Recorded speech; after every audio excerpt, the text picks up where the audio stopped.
네, 방금 전 7시죠. 미국에 이어 중국 또한 보복 관세에 나섰다는 소식입니다. 현존의 매크로 환경 속에서 여러분의 암호화폐 투자는 어떠신가요? 안녕하세요. 크립토 인사이트 진행을 맡은 김세영입니다. 저와 함께 크립토 생태계의 새로운 인사이트를 찾아 나설 두 분과 오늘 이 시간 열어보도록 할 텐데요. 바로 소개해드리도록 하겠습니다. 안녕하십니까? 네, 안녕하세요. 원더프레임 김동환입니다. 네, 안녕하세요. 언디파인드 랩스 대표 조동현입니다. 네, 이렇게 새롭게 시작하는 크립토 인사이트 앞으로 여기 계신 두 분과 함께 하도록 할 텐데요. 우리 시청자분들을 위해서 어떤 인사이트를 전해주실지 각오 한 말씀 부탁드릴게요, 대표님. 요즘 시장이 좀 이제 어렵고 그 중요한 시기인데 이렇게 만나 뵙게 돼서 책임이 좀 막중하다는 것을 느끼고요. 투자에 도움되도록 열심히 하도록 하겠습니다. 네, 그렇다면 우리 조동현 대표님도 각오 한 말씀 안 들어볼 수 없겠죠? 네, 이제 국내 가상자산 시장에서 대부분의 투자자들께서 정보에 대한 접근성이 굉장히 떨어집니다. 그래서 이제 글로벌 시장에서 투자자들은 어떤 것들을 보고 있는지, 그다음 내러티브와 그다음 새로운 기술들은 어떤 것들이 있는지 여러분께 쉽게 전달드리도록 하겠습니다. 네, 우리 두 대표님께서 깊은 통찰력을 가지고 계셔서 또 저희와 함께 가게 되었습니다. 우리 시청자분들도 기대 많이 해주시면서 지켜봐 주시고요. 그럼 저희 첫 번째 주제로 바로 들어가 보도록 하겠습니다. 네, 첫 번째 주제는 바로 트럼프 관세 폭풍, 가상자산 시장이 암울하다입니다. 네, 비트코인을 비롯한 가상자산 시장에 암운이 드리워지고 있습니다. 다양한 이유가 있겠습니다만 일단 최근에 있었던 트럼프의 상호 관세 이슈가 안 그래도 불안정한 글로벌 정세에 좀 큰 악재로 나타났기 때문이겠죠? 네, 미국 시간으로 4월 2일에 그 미국 트럼프 대통령과 행정부가 이 보편 관세 10%에 상당히 좀 무거운 상호 관세를 이제 매기기로 그렇게 결정을 하고 밝혔죠. 그래서 4월 3일에 이제 주식시장이 굉장히 폭락을 했고요. 4월 3일 하루 동안에 주식시장에서 한 3조 달러 넘는 돈이 증발을 했습니다. 암호화폐 시장에서도 그에 상응하는 돈이 이제 증발을 했고요. 네. 지금 이제 포인트는 몇 가지가 있는데 일단은 이 관세가 동시에 경기 침체하고 물가 상승을 동시에 좀 일으키고 있는 그런 상황이어서 경기 침체와 물가 상승을 한 번에 좀 불러일으킬 수가 있다. 네. 그래서 경기 침체가 되다 보니까 또 이 선물 시장에서는 금리 선물 시장에서는 올해 금리 인하를 또 4번 정도 하지 않겠냐 이런 이제 예상이 나오고 네. 지금 보시는 이제 CG를 보실 텐데요. 미국 채권 10년물 같은 경우 이제 어제는 굉장히 크게 이제 좀 떨어지는 모습을 보였거든요. 미국 채권 지금 그림이 나오네요. 네. 보시면 저 중간 오른쪽 부분이 이제 어제 가격인데요. 채권 수익률이 좀 떨어지는 모습을 보이고 있죠. 채권 수익률이 떨어지니까 이제 가격은 오르는 것이고요. 그리고 다음에 보실 거는 미국 채권 2년물인데요. 2년물도 비슷하게 추이를 보고 이렇게 좀 수익률이 낮아지는 추이를 볼 수 있습니다. 다음에 보시는 부분이 좀 독특한 부분인데 미국 채권 3개월물 같은 경우는 거의 변동이 없었습니다. 그래서 이제 이런 것들을 시장에서 어떻게 해석하고 있냐면 이 굉장히 경제가 안 좋아져서 금리 인하를 많이 하긴 할 텐데 지금 물가가 같이 올라가고 있기 때문에 단기간 내에 쉽게 금리 인하를 하지는 못하는구나. 이런 좀 상반된 어떤 그런 조건을 보여주는 뷰라고 볼 수 있겠습니다. 물론 저희가 이제 지금 당장에는 이 상호관세 여파가 어디까지일지 다 가늠할 수는 없겠지만 이 시계열을 좀 길게 봤을 때 장기적으로는 이 가상자산 시장에 어떤 영향일까도 좀 궁금한데요. 아무래도 좀 부정적인 영향이 클 것 같긴 한데요. 네, 제 개인적인 생각에는 단기적으로는 좋지 않다고 생각합니다. 아무래도 비트코인이나 다른 알트코인 자체는 관세와 큰 연관이 없거든요. 근데 이 관세 이슈로 인해서 사실 투자 시장의 센티먼트가 부정적으로 바뀌고 그러면 사실 주식보다도 이 알트코인이나 이 비트코인에 대한 이 가격 어떤 하방 압력이 훨씬 더 거세기 때문에 단기적으로는 좋지 않다고 생각을 합니다. 다만 이제 장기적인 관점에서 봤을 때 정말 미국 경제가 다시 부흥을 한다.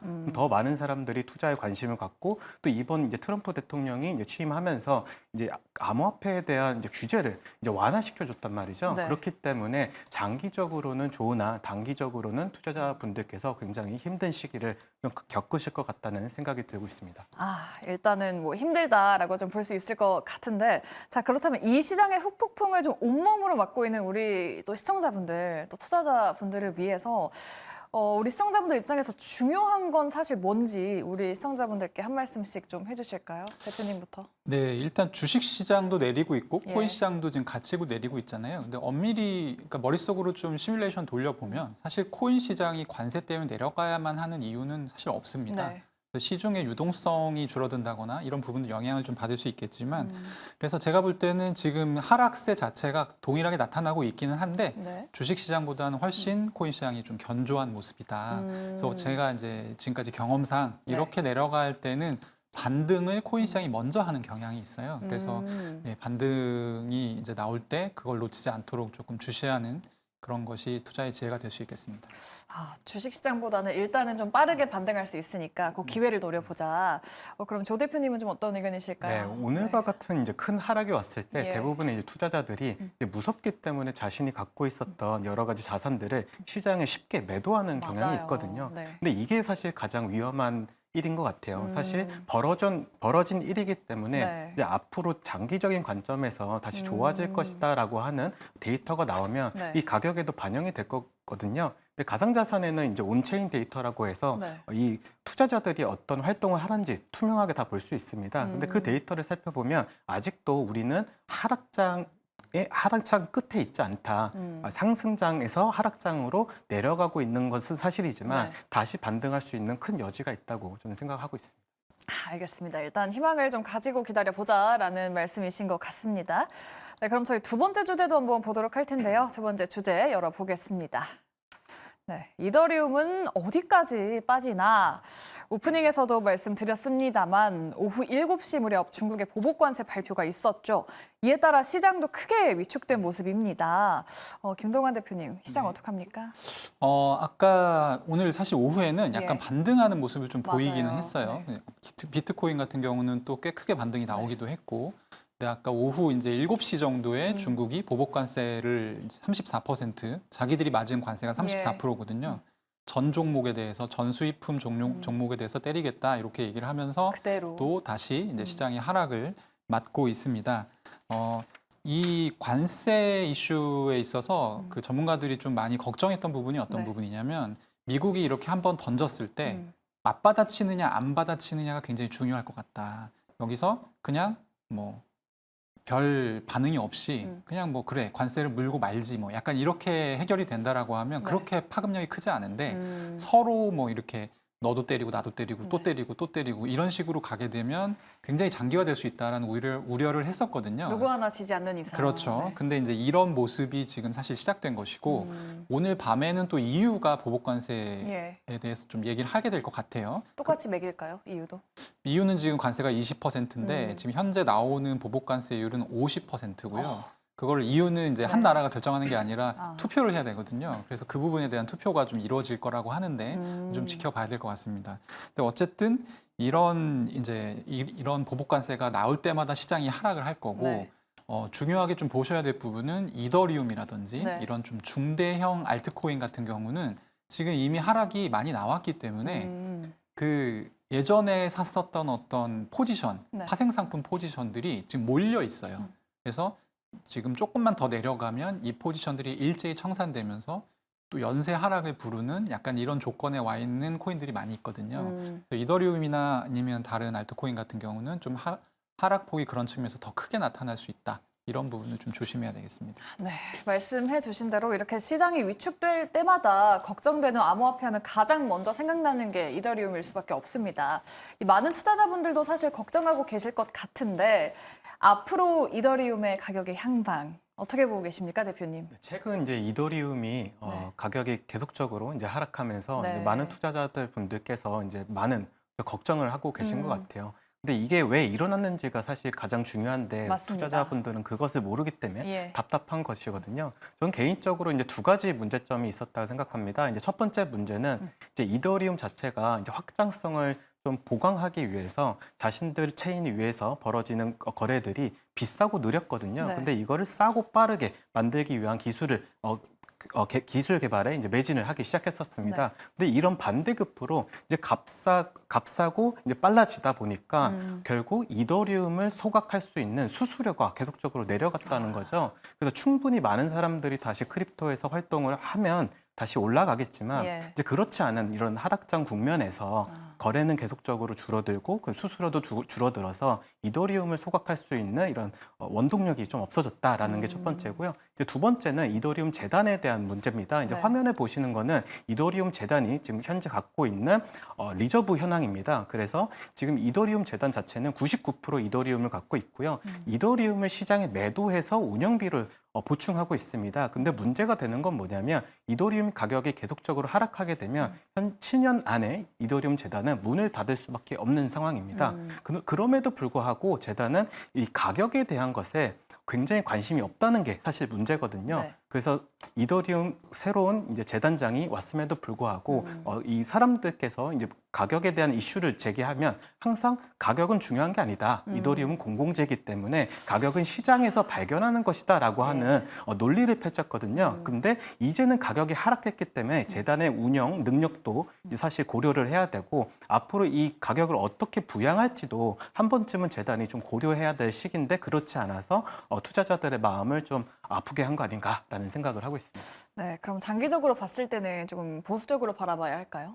장기적으로 봤을 때는 예. 저는 보수적 관점에서 좀 바라봐야 된다 생각합니다. 왜 그러냐면 이제 이번 연도 1월 달이었죠. 이제 네. 많은 사람들께서 이제 밈코인을 트레이딩하기 위해서 네네. 솔라나 네트워크에서 거래를 시작했는데요. 그때 사람들이 느꼈던 건 뭐냐면 블록체인도 이제 이렇게 빠르고 값싸게 이용할 수 있겠구나를 사람들은 이제 체감을 했습니다. 근데 그 체감을 한 후에 이더리움을 사용하게 되면요. 사실 이더리움은 솔라나보다 훨씬 더 좀 경험이 안 좋거든요. 사용 경험이 안 좋거든요. 네. 훨씬 느리고 비싸기 때문에 그래서 앞으로 이런 사람들한테 조금 더 친화적인 그다음에 더 빠르고 더 값싼 이런 네트워크들이 잘 될 수 있지 않을까라는 생각을 하기 때문에 이더리움도 새로운 기술 혁신을 보여주지 않는 이상 조금 어렵지 않을까 저는 생각하고 있습니다.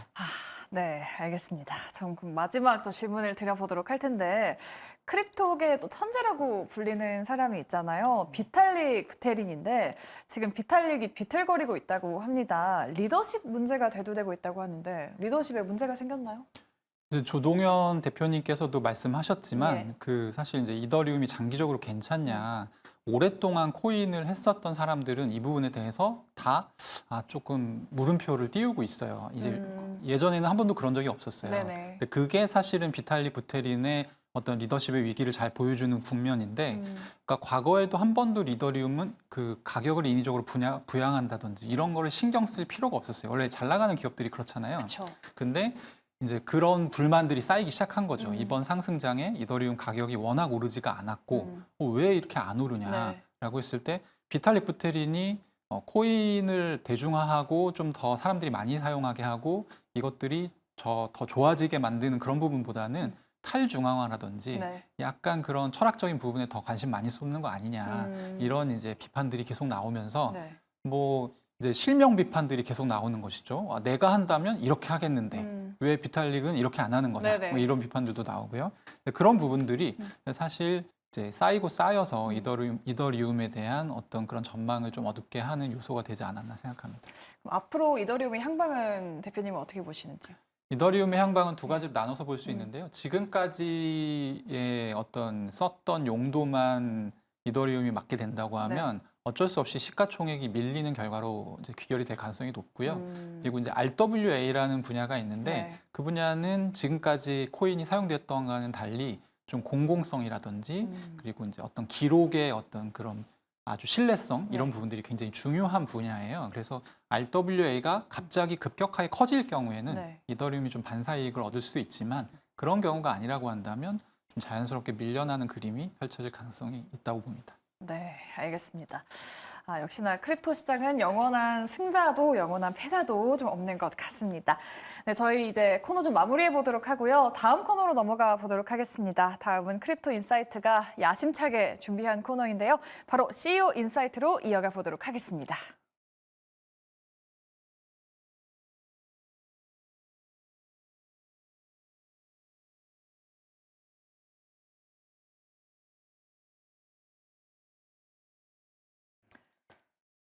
네, 저희 크립토 인사이트가 공들여서 준비한 코너입니다. CEO 인사이트 시간인데요. 오늘은 존 콜 하이퍼레인의 창립자를 화상으로 모셔보도록 하겠습니다. 네, 시청자분들께 먼저 인사부터 드려보도록 하겠습니다. John, could you start by briefly introducing yourself?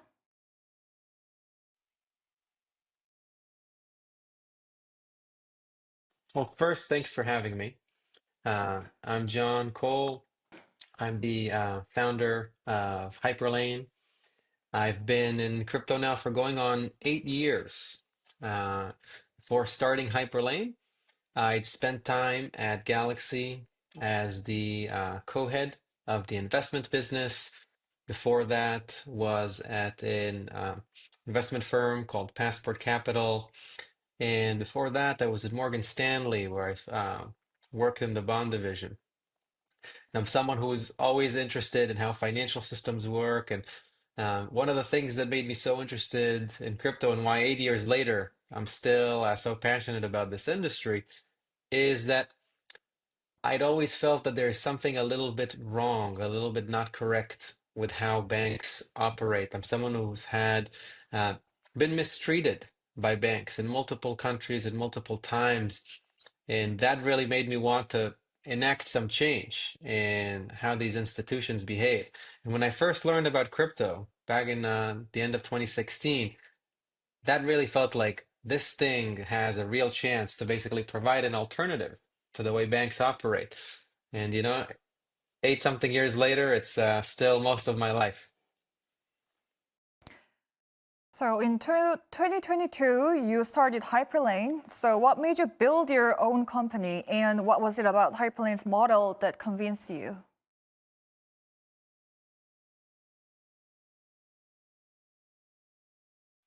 Well, there's a lot of really great parts there, so I want to make sure I try and hit all of them.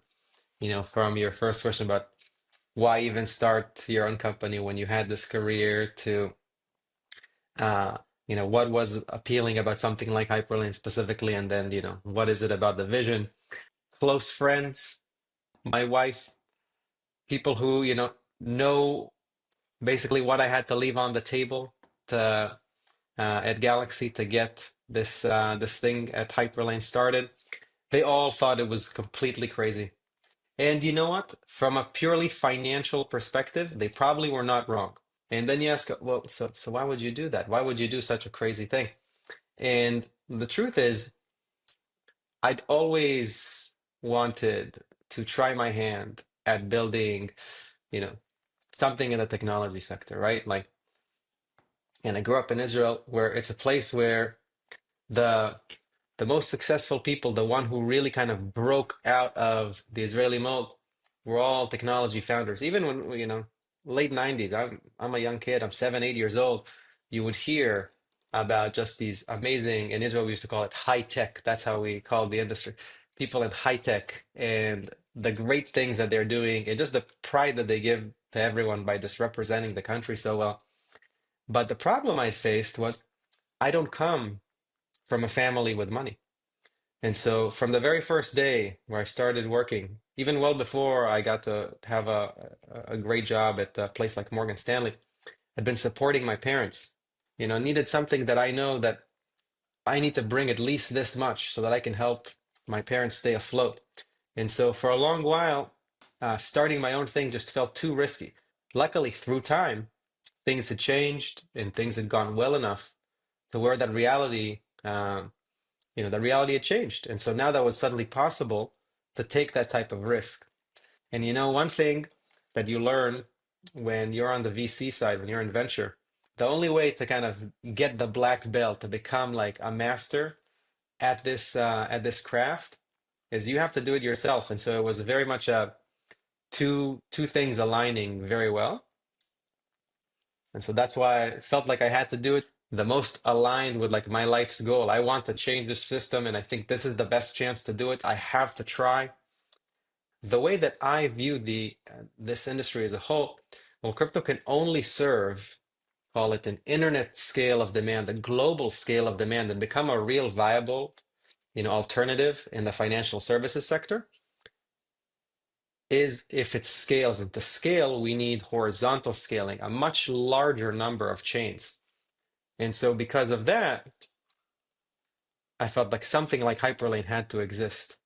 You know, if I think about it today, Like if you were to rebuild something like Visa in 2025, where Visa didn't already exist, well, it would definitely involve blockchains. It would definitely involve stablecoins. And of course, if it involves those two things and the number of them continues to grow, there has to be a way to move those things around very easily between all the chains.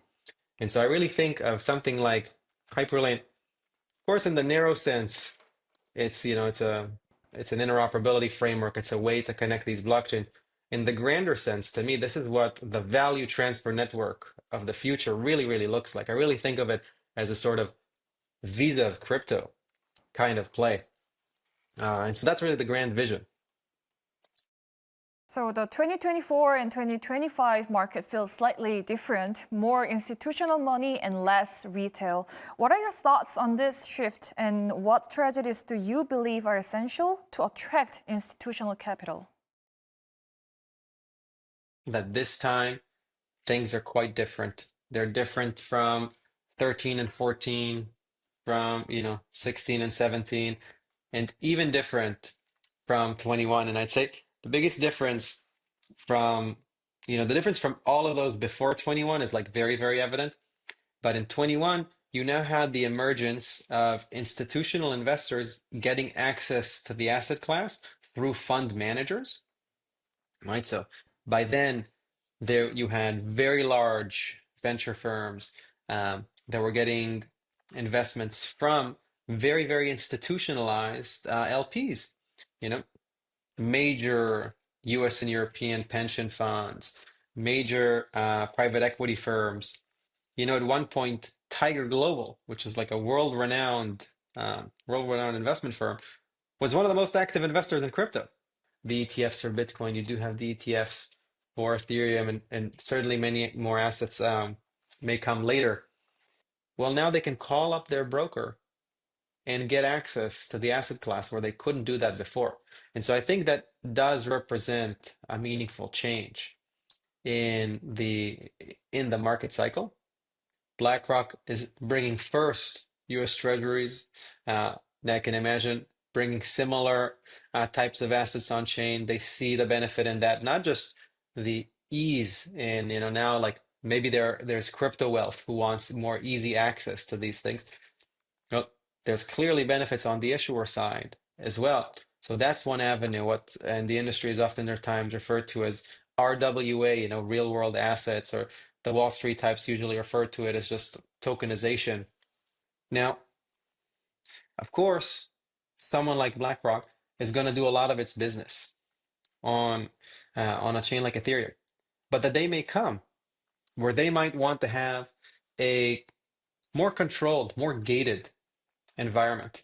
You could imagine them creating a sort of BlackRock chain for them and for their clients to originate assets on, to conduct some trading on, and then have seamless access that is controlled according to their compliance, according to their rules, with a chain like Ethereum, like Solana, and others. And so that's where something like Hyperlane really, really shines. Serves over 150 chains and gets added to new chains every day. It can be customized and tailored exactly to the needs. They can do it according to their own internal rules. And that's exactly how we think about it.